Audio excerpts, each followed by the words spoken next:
Double engine సర్కార్తోనే అభివృద్ధి సాధ్యం. దర్శి ప్రచారంలో చంద్రబాబు వెల్లడి.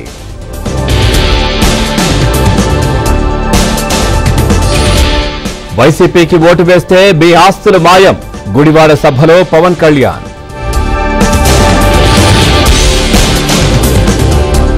దేవుణ్ణి అడ్డం పెట్టుకుని బీజేపీ రాజకీయం. సిరిసిల్ల ప్రచారంలో కేటీఆర్ తీవ్ర వ్యాఖ్యలు.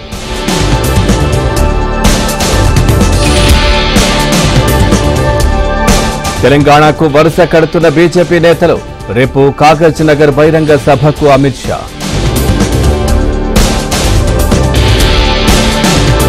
సీఎం రేవంత్ రెడ్డిని కలిసిన రోహిత్ వేముల తల్లి. తమకు న్యాయం చేయాలని విజ్ఞప్తి.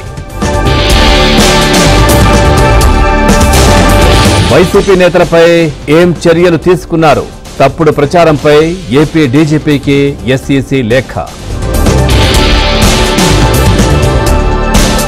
ఫోన్ ట్యాపింగ్ కేసులో కీలక పరిణామం. నిందితుడిగా ఎస్ఐబీ మాజీ చీఫ్ ప్రభాకర్ రావు. చిత్తూరు జిల్లా కుప్పంలో వైసీపీ అరాచకాలు. ఇంటిపై టీడీపీ జెండా కట్టారని శేఖర్ అనే వ్యక్తిపై దాడి. ఏపీలో పెరుగుతున్న వైసీపీ అక్రమాలు. మద్యం తరలిస్తూ అధికార పార్టీ నేతలు అరెస్ట్. జగన్ ఆర్థిక నేరస్తుడని అఫిడవిటే చెప్తోంది. నిర్భయంగా ఓట్లు వెయ్యాలన్న కనకమేడల. మద్య నిషేధంపై జగన్ కు షర్మిల లేఖ.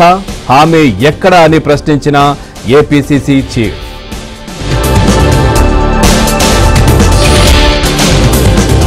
విశాఖ ఎంపీ అభ్యర్థి సత్యనారాయణ ఇంట్లో సోదాలు.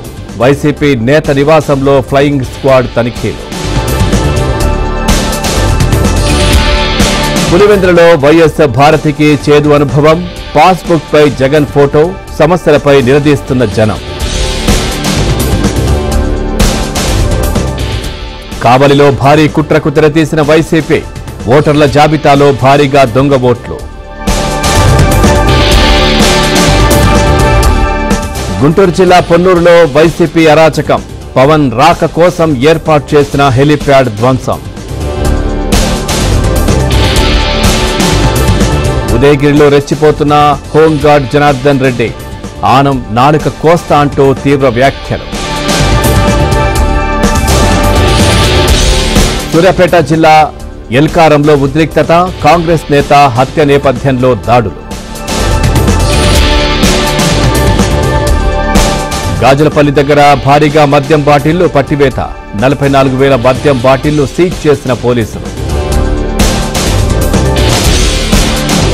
హైదరాబాద్లో భారీగా పట్టుబడ్డ బంగారం.